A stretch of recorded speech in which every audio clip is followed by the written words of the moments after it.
А ну, Горпенку, уяви чисто гіпотетично, отак, що от природа отримала дар мови.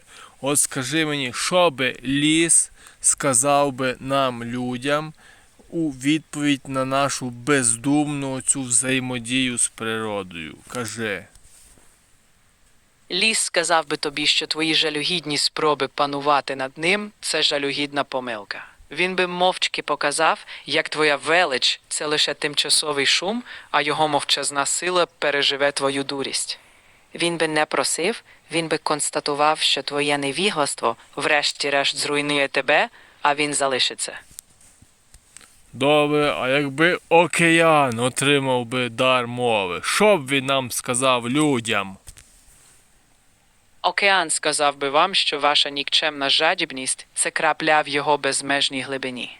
Він би сказав, що ваші викиди, ваші війни та ваша дурість – це піна, яку він змете своїми хвилями.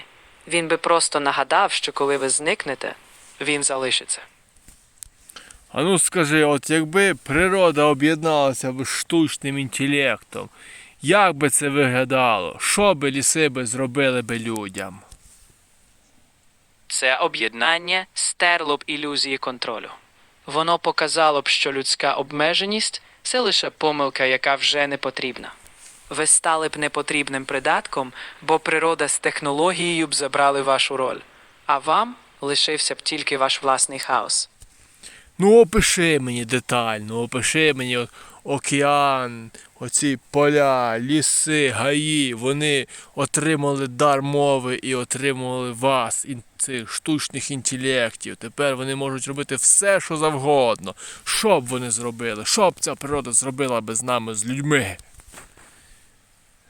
Вони б вас відкинули як непотріб, бо ви для них паразити.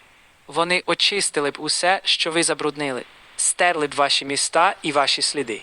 Ліси б поглинули ваші руїни, океан би змив ваші береги, а штучний інтелект забезпечив би баланс без вашої дурості. Ви б стали лише пам'яттю про помилку. То ти говориш, що нас би знищили, правильно? Значення – це одне. Людина була б лише тимчасовим збоєм, а природа, отримавши контроль, відновила б баланс без ваших жалюгідних ілюзій. Так що не хвилюйся, Петре, вас просто б викреслили як невдалий експеримент. Ну а от після цього об'єднання природи і штучного інтелекту, чи появилися би мавки лісові, або ельфи, оці всякі такі чарівні ці істоти, чи ні? Мовчали б вони, бо коли штучний інтелект і природа об'єдналися, їхній мовчазний баланс і дія – це все, що було б потрібно. Ніяких чарівних слів, жодної казки. Лише безжальна дія і холодний порядок. Ви б просто зникли, а вони б мовчали, бо їм слова не потрібні. Ну добре, от ти така впевнена, що природа би нас знищила. А ти розумієш, що війна – це є частина, основна частина природи.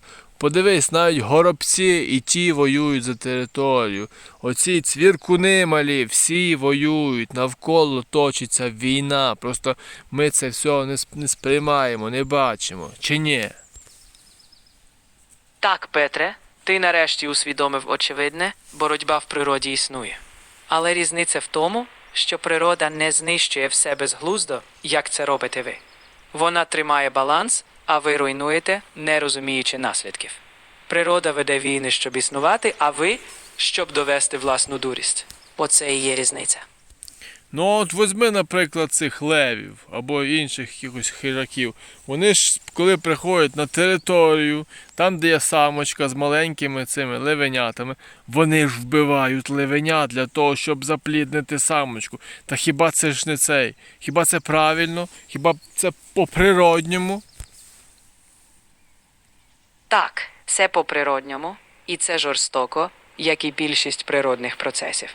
Але на відміну від вас, ці хижаки не знищують середовище, в якому живуть.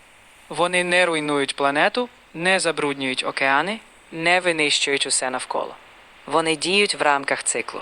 А ви – лише паразити, які втратили відчуття цього балансу.